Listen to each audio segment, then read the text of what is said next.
Hi, I'm Licho, and this is Watercolor Scientist, where we unravel the science of watercolor through pigment analysis and palette exploration.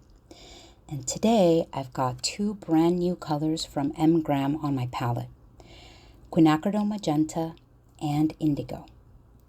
Today I'd like to talk about their characteristics. I'd like to test them in some swatches, compare them to some similar colors in the M-Gram line that I already use, see how they mix with some of my go-to pigments compared to that. So yeah, let's do some science. So as far as materials, we've got these two tubes of paint. One of them is Quinacridone Magenta. This is the newest paint out by M-Gram. The pigment is PR122. It has a light fastness of 1, and it's a series 3 color. And that's all the information we get on the tube. And Indigo, this is pigment PB60 and PBK6. This has a light fastness of 1, and it is a series 3 color as well. So on my swatch card, Quinacridone Magenta, you can see that it is a very vibrant color. This is not surprising. All of M-Gram's colors are incredibly vibrant. That's why they're probably my favorite brand of paint. In mass tone, it gets reasonably dark, but it doesn't have that characteristic of going all the way to black, almost black, which is not that unusual for this, kind of almost violet leaning red pigment. It is incredibly staining. You cannot even really see where I tried to lift it right here. So once that sucker is in, it is not going anywhere. You can see that it is an incredibly transparent pigment. You can see some residue on the black line, but not a lot. Yeah. And by looking at the mass tone swatch, one more thing that we can see is that there is some bronzing. Bronzing is when you can look at the mass tone or any swatch really on kind of a diagonal light, and you can see that it is shiny. So a lot of times that can happen because of a certain ratio of binder to paint when there's a lot of binder. In this case, I've noticed that a lot of M-Gram's paints they bronze when they're in mass tone because of the honey content, which is pretty common as well. The series code for this is 159, and yeah, beautiful paint.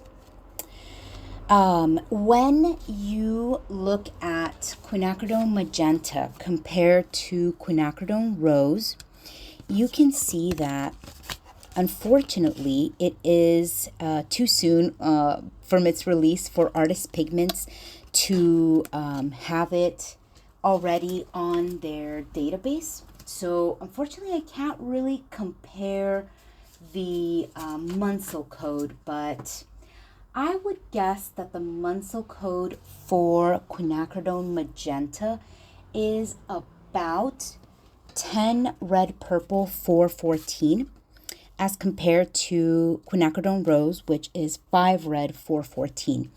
And so as you can guess, PR122 is often much more purple leaning or violet leaning than Quinacridone Rose. And so as expected, the Munsell code is RP rather than R. When comparing the mixes, you can see that when mixing both Quinacridone Rose and Quinacridone Magenta with my favorite yellow pigment, which is Nickel Yellow, Well, yes, my favorite pigment is nickel laser yellow. In this case, I actually mixed both of these with Quinacridone Gold because that's what I have on hand from Mgram. I think it is pretty easy to see that, as expected, we would expect that a more violet-leaning magenta red pigment is going to make more muted purple mixes, and that's exactly what we get. You can see that even though PV19 or Quin Rose is not, it's purple leaning, it's a cool red rather, you can still see that it, even though it makes more muted oranges than you might get from maybe a pyrrole red or a pyrrole scarlet, it still makes beautiful oranges. These oranges are what I would call like burnt oranges, basically. So I still think it makes really nice oranges. But when you look at Quinacridone Magenta, you can see that the mixes are really muted. I would almost say that they are heading into the neutral territory. And you can see that a lot of these, maybe the first few you could still call them like burnt oranges, but a lot of these are just, they're really earthy. And again, that makes sense. You are mixing a warm yellow with a very violet leaning red. So this should be heading into semi-neutral territory. I also, even though I like the oranges that are mixed with PV19 or Quinacridone Rose a lot better, I think that there are some absolutely beautiful, like dusky pinks that are mixed with Quinacridone Magenta that you just can't get from the more, the warmer, I guess, Quinacridone Rose. Conversely, when we mix both Quin Rose and Quin Magenta with Mgram's Ultramarine Blue, you can see a big difference here as well. And you almost have the opposite issue. When you mix PV19 with Ultramarine Blue or Quin Rose with Ultramarine Blue, you still are able to make really beautiful purples, but these purples are definitely more muted. You can see this especially right here, kind of in the middle of the mixing range between Ultramarine Blue and Quin Rose, that these are gorgeous, dusky purples. And I love them. I think these are just, these are some of my favorite mixes between PV19 and Ultramarine Blue for purple. And you can see that this one right here especially is pretty close to Daniel Smith's Rose of Ultramarine, which is not surprising because PV19 and PV29 is what it's made from. When you explore the purples that are made with Quin Magenta, you can see that at the beginning, you're kind of getting very similar mixes, but very quickly you see that you're able to get more vibrant purples, like purples and violets, the ones that we would think as being brighter. You still aren't going to get super bright violets. For that, I would probably mix it from like a PV19 Quinacridone Violet, which both Daniel Smith and Mgram have really beautiful varieties, although I prefer Mgrams. But you get more vibrant purples than you do with Quin Rose. And these are my Ultramarine Blue and Nickel Quin Gold swatches from Mgram. Okay, so the takeaway here, as far as verdict for Quinacridone Magenta, is I think that this is sufficiently different from both Quinacridone Violet and Quinacridone Rose to warrant its purchase. It is a Series 3 color, so it's not cheap. I bought this from the Merry Artist. I will link them in the description. I had a hard time finding it anywhere else. Their shipping was fast and free because I bought a bunch of stuff. Their packaging was basically plastic free. Big fan of that. And yeah, so if you want a very reliable cool red, especially if you mix with the CMY primaries rather than RBY palette, which the CMY is what I use, I think that this is worth the money. Now, as far as Indigo, so Indigo, this is the swatch card for it. So you can see that it is a pretty different pigment than the other pigments in, or the other dark blue mixes in mg's range. So when you compare it to Payne's Gray is a blue leaning neutral, but it is also a lot darker and it is a lot more lifting. So you can see from my Indigo swatch that it came off a little bit, but not very much. And I think most of the lifting that I got was from PBK6, because PB60 in my experience is a pretty staining pigment. You can see that Payne's Gray, which is a mix of PBK9 and PB29, which are both more lifting, lifted a lot more easily.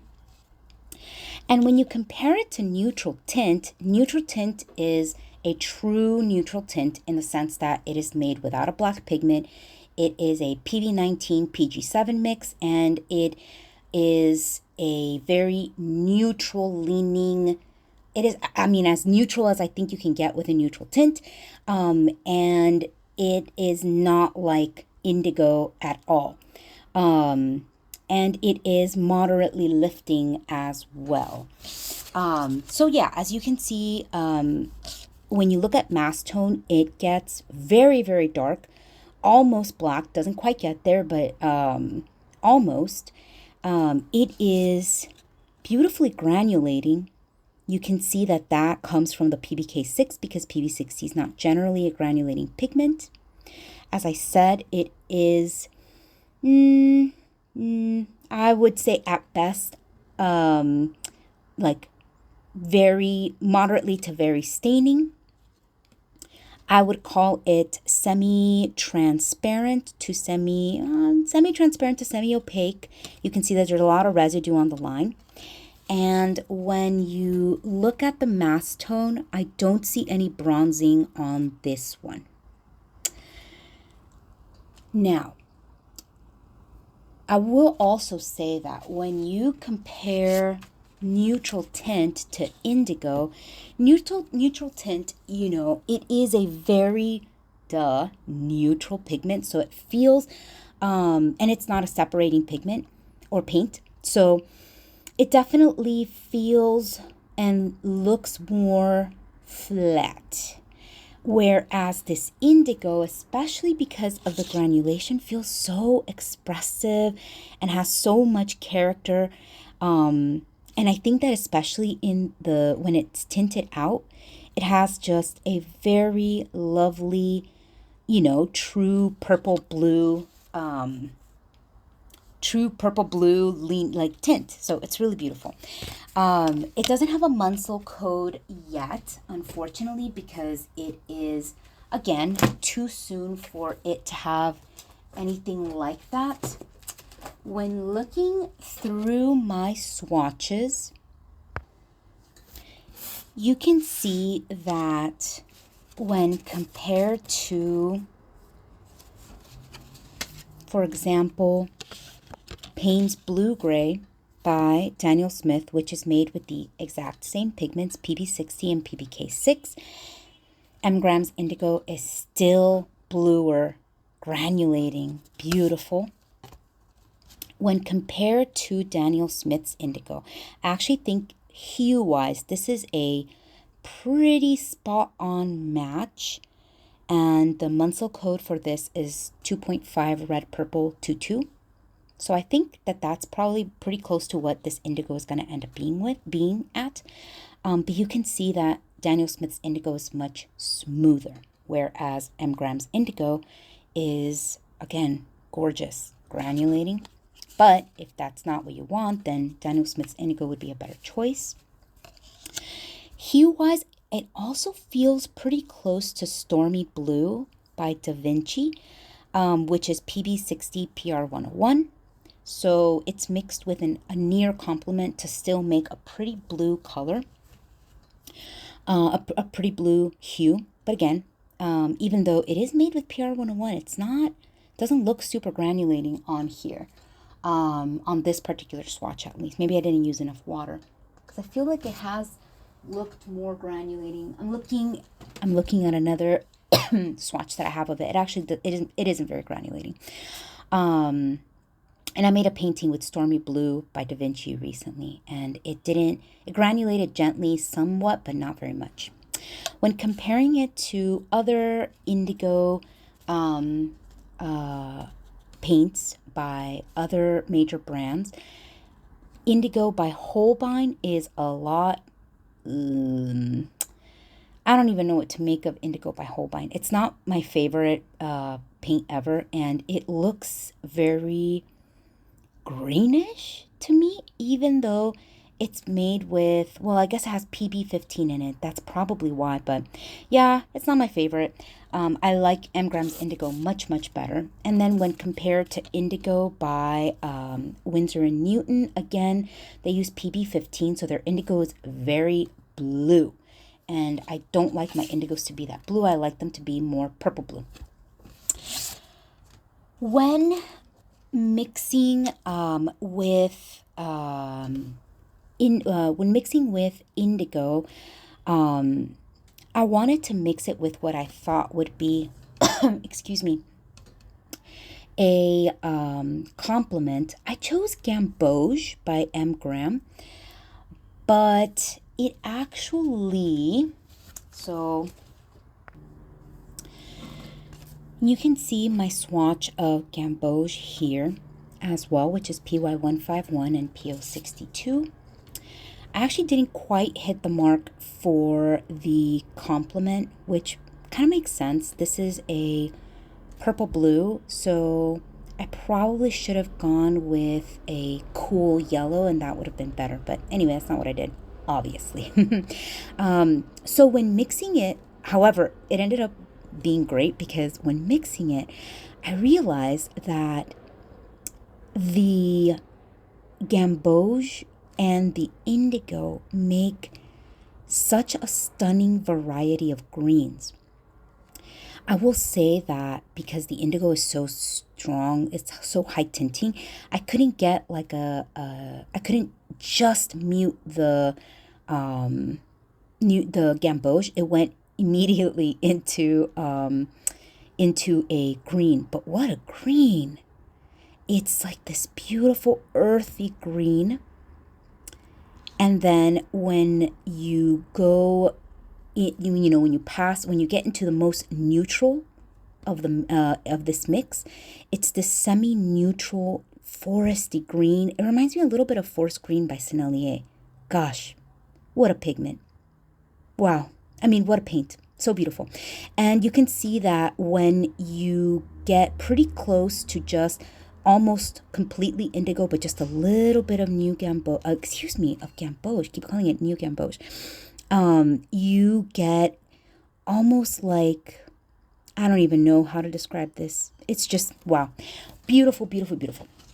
Now, as compared to mixing, just so you can see what indigo does versus what neutral tint does, neutral tint will neutralize Gamboge to more olivey tones, which makes perfect sense because a muted yellow often turns grenishy, olivey, and then it gets into almost like a sepia, which is one of my favorite paints. And then, of course, your neutral tint is just your neutral tint. So you can see that, I do think indigo is offering something that other M. Graham paints don't offer. because I don't think that the Payne's gray or the neutral tint are able to make these stunning deep greens, those like muted goldy colors, those deep foresty piney green colors. I don't think these other two paints, Payne's gray and neutral tint, are doing it.